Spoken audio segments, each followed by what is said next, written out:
Hey everybody, guess what this is? This is the first snow of the year. What my friend Nancy Gray calls the best day of the year. I'm not sure I quite go that far. I love the first snow. I'm not sure I'd call it the greatest day of the year, but it's a beautiful day nonetheless. I'm out here enjoying the snow. Guess who else loves the snow? My dogs love the snow. So if you hear some heavy breathing all around me, don't worry. I'm okay. They're just having a good time. So, hey, we're in this series talking about movies that move you. And today I want to talk about the movie The Secret Life of Walter Mitty. Now, this was a little bit of an under the radar movie. It's definitely, though, one of my all time favorites for a lot of reasons. I want to talk about it. I'll get to it in a minute. But first, I want to begin by talking about the 25th chapter of the Gospel of Matthew. In the 25th chapter of this gospel, Jesus is getting towards the end of his life, towards the end of his time in ministry. And this chapter is three stories about really important things. One is called the parable of the talents, how important it is that we use what we've been given, that we use what we have for good in the world. Another one is the parable of the sheep and the goat, which is really about the final judgment. And guess what? It's not anything about what you believe.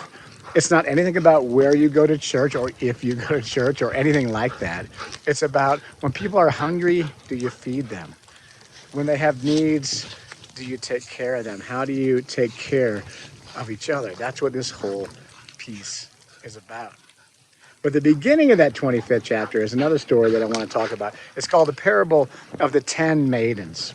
And there's 10 maidens, and they're going off to a wedding. And as they go off to this wedding, they all have lamps. They take lamps with them. And they get to the place where they're waiting for the wedding, but the bridegroom gets delayed in showing up. He's delayed for a long time, so they all fall asleep. And then they wake up, and they wake up when the bridegroom is coming, and they go to trim their lamps, but some of them don't have any more oil, and they haven't brought any with them. Others, called the wise ones, have brought oil with them, and they have enough. And the ones that don't have enough say, "Hey, give us some of your oil." And they say, "No, there's not enough oil for us and you. You've got to get your own oil." So they leave to go get oil.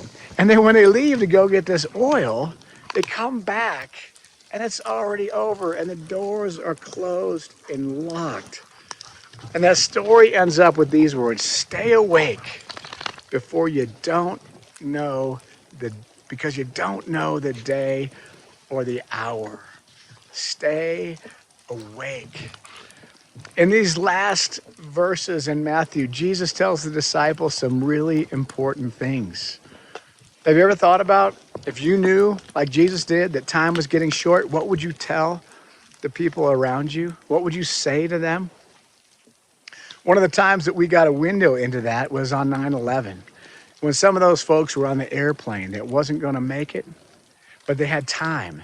They had time to call their loved ones and to give them a message either in person or on the recording machine. And you know the kind of things they told them. They didn't say, "You know what? Make sure to remember to pick up your socks," right? They didn't say, "Get the lawn mowed," or make sure you did that project. No, they didn't say any of those things. You know what they said. They said, "I love you." They said, "I'm so thankful for you." They said, "I want you to be happy. I want you to live a beautiful life." You see, when we know time is short, it has a way of focusing us on what's really important. And I think that's what this parable of Jesus does. It calls us to stay awake, to pay attention to what matters, to be in the moment that we are in. This year in the church, I'm inviting us to focus on wholeheartedness, on wholehearted living. And one piece of that is this: you can only live wholeheartedly in the present moment. You can't live wholeheartedly if you're stuck in the past. You can't live wholeheartedly if you're worried about the future. You can only live wholeheartedly if you stay in the moment that you are in. It's sort of like in this story, you can't borrow someone else's oil. You have to have your own. You have to pay attention. You have to make sure you're awake. Nobody can do that for you. We have to do that on our own. want to tell you a story about my old green truck.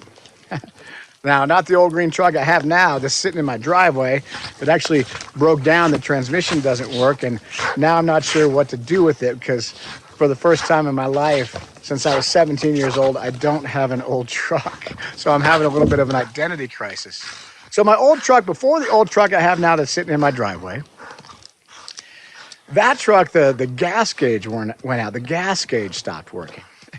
And there's some things you can do when your gas gauge stops working. One is you can get the gas gauge fixed. But for me, I'm kind of like too lazy and cheap to just get the gas gauge fixed. So I needed another option. Now, another option might be that you could just keep track of your mileage. You know when you get gas and you know how many miles you've driven, so you know when you need to get gas. Yeah, but for me, that is too much work and it involves math. And so I kind of need another option. And the other option really seemed to be just get gas once in a while. Whether you need it or not, just get gas. So this is the option that I chose, right? So the thing is, though, when you get gas once in a while, sometimes once in a while is too late and you run out of gas and then you end up walking. And I know what this experience is like. So what you can do, though, to prevent that is you can put a gas can in the back of your truck. So then when you forget to get the gas and you run out of the gas, you just get in the back of your truck and you fill it up with gas and you go. Well, I tell you this story because it's a little bit like what Jesus says. See, when you run out of gas, there's usually cars all around you. There's all kind of well-prepared people that got gas in the tank and they're driving around. And they're driving by and everything's fine. But here's the thing. You can't have any of their gas. You can't borrow it. They can't give it to you. You have to have your own gas or you're walking. It's kind of like paying attention. It's kind of like being awake in life. People can't do that for you. You have to do it. You have to grab a hold of the moments and know that they matter. You have to make sure you're awake. You have to make sure that you don't run out of oil for your lamp. And now this all brings me to the movie, Walter Mitty. Now in that movie, Walter Mitty is a guy that works at Time Magazine. He works developing pictures. And Time Magazine, the print version, is going out of business. But there's this famous adventure photographer by the name of Sean. He's Sean Penn in the movie. He's actually, Sean Penn. He's actually Sean in the movie as well. And he leaves Walter Mitty this amazing photograph for the cover of the last issue of Time Magazine. But that photograph goes missing. And Walter Mitty, who's this guy that's really never done anything in his life, except maybe think about doing adventurous things, but he's never actually done them. He sets out to find that lost picture. And along the way, he goes on adventures and he does amazing things. And on that journey, he does all these things, but somehow along the way, he comes to know who he is more deeply. And he comes to find that the beautiful moments in life, they're so often found in the simple things. In the simple moments, in what we might call ordinary life. Now, I want you to pause for a minute, and there should be two links for you. I got to kind of splice together two little pieces for you to watch here. I want you to watch both those links and then come back because I want to talk about them. So watch those links and then come back. All right. So I hope you saw those links, these scenes, really powerful scenes. I love this scene because it talks about being in the moment right there. You see, so often in our world, people seem to want to capture a picture more than they want to live in a moment. You see people, there's like 500 people in an amazing place, and they're all just taking a picture, and nobody's really in the moment. Now, I don't mean to be too negative about that, because sometimes you're just taking pictures to share with people you love who aren't there, and that's a beautiful thing for sure. But sometimes, you know what I'm talking about, sometimes people seem to want the picture more than they just want to live and to be in the moment. This past spring, we were down in the Cabo area, me and Kristen, my wife, and my son, Brennan. And we like to go out surfing a little bit. And this one morning we went on a sunrise surf session with a guy named Chucho. And I'm hoping that Chucho somehow, by the magic of the internet, will get this video. So if you know a guy named Chucho who's a surf guide in the Cabo area, make sure to send this to him. I'd love that. But anyway, so we go out with Chucho at sunrise. The sun's just coming up, the Pacific Ocean, the colors on the water, everything is beautiful. The waves are coming in. Now I don't really know how to surf very good at all, right? So most of the time what I do is I go out and thrash around in the water and get beat up by the waves. But this morning I caught for me what was a pretty nice wave. And I ride this wave in, and I get off, and I'm paddling back out, and the sun's right there in the water. My son's on his board. He's excited for me because I actually was decent for once in my life. And we did a fist bump sitting there on the sitting there on the surfboards. Fist bump in the sunrise on the Pacific Ocean. And Chucho's looking over at us. He goes, "Oh man, that moment was so cool. I wish I had a camera. I'd have taken a picture of you." I said, no worries, Chucho. I got it. It's right here. I got it. And you know what Chucho says? Chucho says, "Hey, Tim, one of my favorite movies is The Secret Life of Walter movie.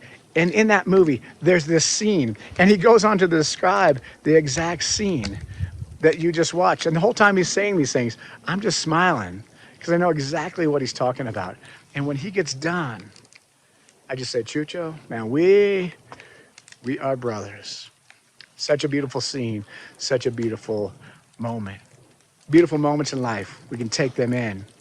Now I love in that last scene there when they're playing soccer and they're just in this golden evening light. There's a magic in the light that's around them there.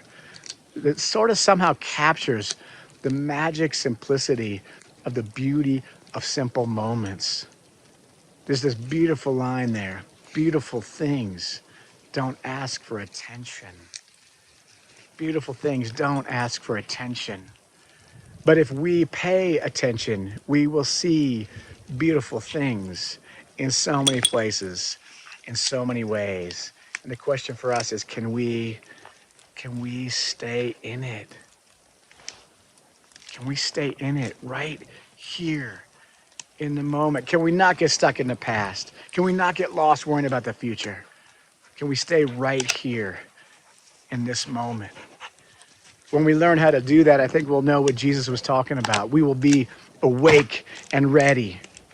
Not because Jesus is going to come flying through the sky at some moment in time in history, but because if we stay awake, we'll find the presence of Christ is all around us. If we stay awake, we'll have a shot at living wholeheartedly in the world. If we stay awake, we'll be ready because we're going to need to be the hands and feet of Christ to somebody, somewhere, somehow, if we stay awake. Now, I want to show you what I got here. I got this card. I had these cards made. They look like this. They just say wholehearted. And I'm going to give everybody one of these cards. And I'm going to pray over these cards. And I'm going to say a blessing over these cards because I hope in some way there can be a little sacred magic that happens about them. Because I want you to take this and I want you to put it maybe on the bedside by your bed, or maybe on your dresser, maybe on the bathroom mirror, maybe on your computer or somewhere on your desk if you have an office. And I want you to see this. And when you see it, I want it to remind you that Jesus calls us to stay awake and to live wholeheartedly. I want it to remind you just simply day in, day out, to stay awake, to live wholeheartedly, just this day, just today, just today. Be good to yourself.